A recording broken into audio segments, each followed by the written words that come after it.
बिस्मिल्लाहिर्रहमानिर्रहीम। अस्सलामुअलैकुम।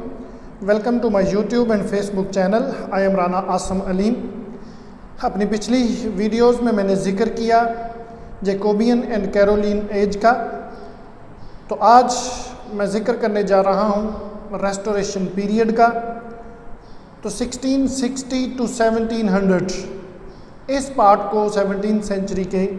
हम जो है वो रेस्टोरेशन पीरियड कहते हैं। तो restoration period is called because of the restoration of monarchy in England.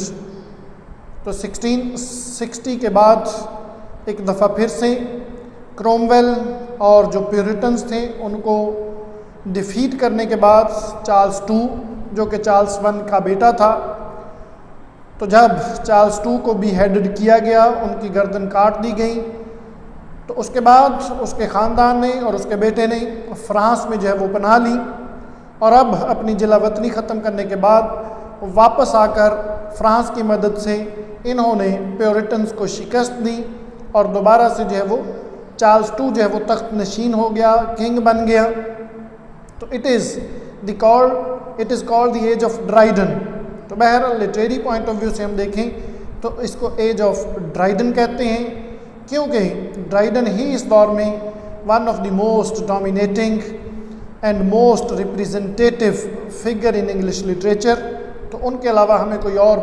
ज़्यादा बड़ा नाम दिखाई यहाँ पे नहीं देता। तो बहरहाल इससे पहले प्यूरिटन्स मुल्क को कंट्रोल कर रहे थे और वही तमाम तर जो है वो सोशल, मॉरल और लिटरेरी स्टैंडर्ड्स को जो है वो सेट कर रहे थे और इस तरह से सुपरवाइज़ कर रहे थे जिस तरह से वो मुनासिब समझते थे, जिस तरह से वो बेहतर समझते थे। तो आखिरकार जब प्यूरिटन्स को शिकस्त हुई, उनको डिफीट हुई, तो हर वो चीज़ जो प्यूरिटन एज में सेक्रेड समझी जाती थी, अब उसके ख़िलाफ़ एक जो है वो रिएक्शन था। तो ये रिएक्शन जब लॉन्च हुआ तो वो तमाम तर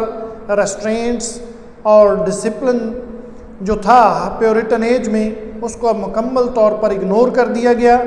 और एक जिसे हम कह सकते हैं कि बेअदबी और गैर संजीदगी की फ़िज़ा जो थी हर तरफ जो है वो फैल गई। इसकी वजूहात क्या थी? तो इसकी वजूहात में एक वजह तो यही थी कि चार्ल्स II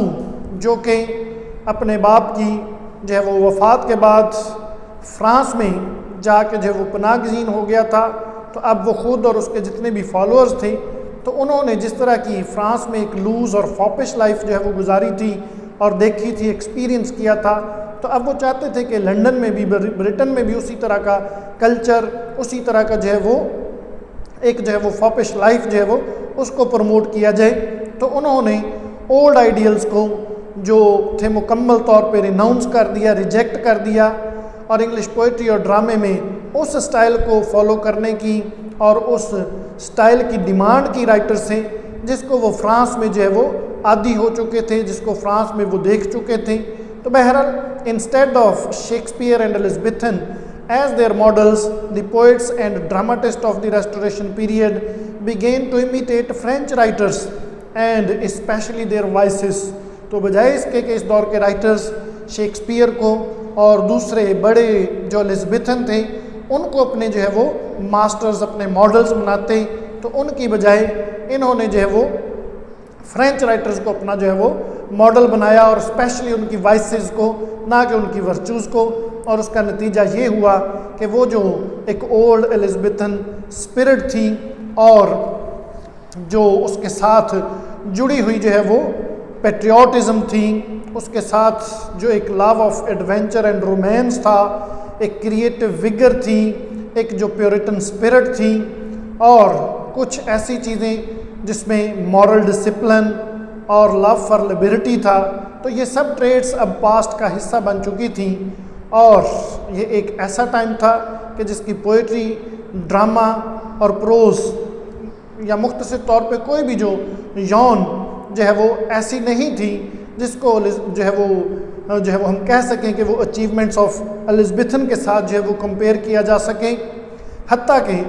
उस दौर के किसी माइनर राइटर के साथ भी हम जो है वो इसका कंपैरिजन नहीं कर सकते। तो बहरहाल इस दौर के जो राइटर्स थे उन्होंने जो लिखा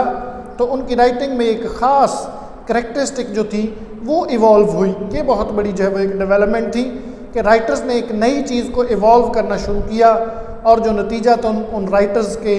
दो अहम तरीन जो है वो कंट्रीब्यूशंस सामने आते हैं। उनमें एक रियलिज़म और दूसरा टेंडेंसी टू प्रिसाइजनेस। तो ये दो बहुत बड़ी खूबियाँ थी कि एक रियलिस्टिक एलिमेंट्स को इन्होंने इंट्रोड्यूस करवाया, दूसरा बड़ी प्रिसाइज राइटिंग्स की।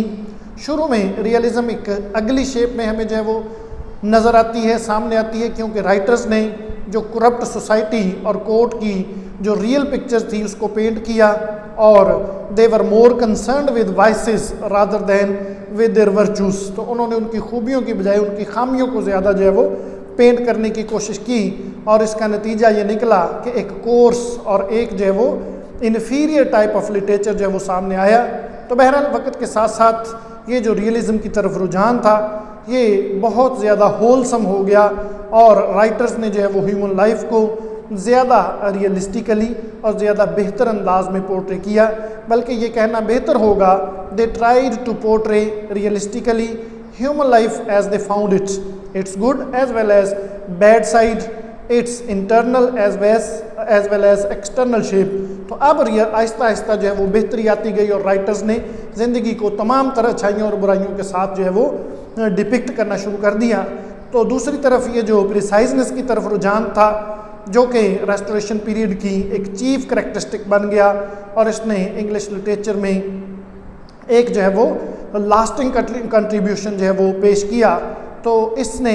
डायरेक्टनेस और सिंपलिसिटी ऑफ एक्सप्रेशन पर जो है वो एम्फेसाइज किया कि बात को जो है वो बहुत ज़्यादा जो है वो बढ़ा चढ़ा के बयान करने की बजाय टू द पॉइंट जो है वो बयान किया जाने लगा, और टेंडेंसी ऑफ जो एग्जैजरेशन थी और एक्स्ट्रावेगेंस थी उसकी इन्होंने मुखालफत की। तो बहरहाल एलिज़ाबेथन और प्योरिटन एज में जिन चीज़ों को इनकर्ज किया जाता था, ख़ास तौर पे जो एग्जैजरेशन और एक्स्ट्रावेगेंस थी, उसको इन्होंने डिस्करेज किया, और एक जो है वो ग्रैंडिलोक्वेंट फ्रेजेस और इन्वॉल्व्ड सेंटेंसेस जो कि लैटिन कोटेशन और जो है वो क्लासिकल एलूजन से भरपूर थे, और एलिज़ाबेथन इस पे बहुत फोकस करते थे। अब उसके बरक्स रेस्टोरेशन राइटर्स ने जो है वो फ्रेंच राइटर्स के इन्फ्लुएंस में एक बिल्कुल जो है वो और रीजनिंग और रोमांटिक जो फैंसी थी उसको प्रेफर किया, और इस तरह से डायरेक्टनेस पर जो है वो फोकस किया, and evolved an exact precise way of writing consisting of short clear cut sentences without any unnecessary word. तो ये इस दौर की जो है वो सबसे बड़ी हमें खूबी नज़र आती है।